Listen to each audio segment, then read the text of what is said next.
The का प्रयोग कहाँ कहाँ पे होगा।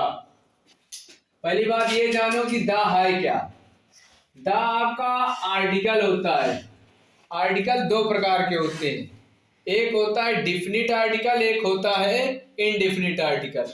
इनडिफिनिट आर्टिकल में आपके आते हैं ए एन आते हैं, क्या आते हैं, और आपका जो डिफिनिट आर्टिकल है उसमें आता है द। द का प्रयोग कितने प्रकार से कर सकते हैं, कहाँ कहाँ पे कर सकते हैं। देखो द का प्रयोग मुख्यतः मुख्य रूप से चार जगहों पे करते हैं।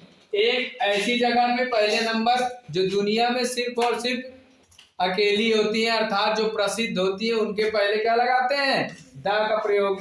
नंबर एक में ये भी है कि प्रॉपर नाउन, ऐसे प्रॉपर नाउन जो कॉमन नाउन की तरह प्रयोग किए जाते हैं, उनके पहले हम क्या लगाएंगे, द का। किसका प्रयोग करेंगे, द का। और ये सारी चीजें आपकी क्या होती है, डिफिनिट होती है। नंबर दो में एडजेक्टिव है। कोई भी एडजेक्टिव अगर लिखा जाता है तो उससे पहले भी हम किसका प्रयोग कर सकते हैं, द का प्रयोग कर सकते हैं। किसका प्रयोग कर सकते हैं, द का। अगला कहाँ पे कर सकते हैं, किसी भी कंपैरेटिव डिग्री के प्रयोग होने के पहले आप द का प्रयोग करेंगे। कंपैरेटिव डिग्री क्या होती है, कंपैरेटिव डिग्री उन्हें कहा जाता है जो दो या दो से अधिक क्या होते हैं, नाउन्स या प्रोनाउन के बीच जहाँ पे तुलना वाली बातें प्रकट होती है, वहां पे किसका प्रयोग करते हैं, कंपैरेटिव डिग्री। और वहीं पे कंपैरेटिव डिग्री के पहले आप किसका प्रयोग करेंगे, द का।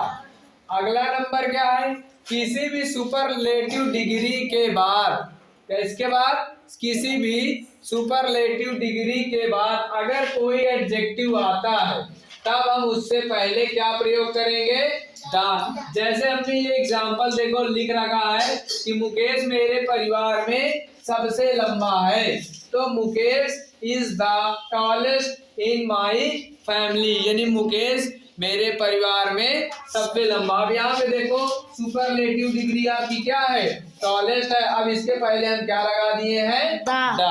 तो इस प्रकार आप जान गए हैं कि द का प्रयोग कहाँ पे कर पाएंगे, और द का प्रयोग सबको सामान्यतः पता होना चाहिए।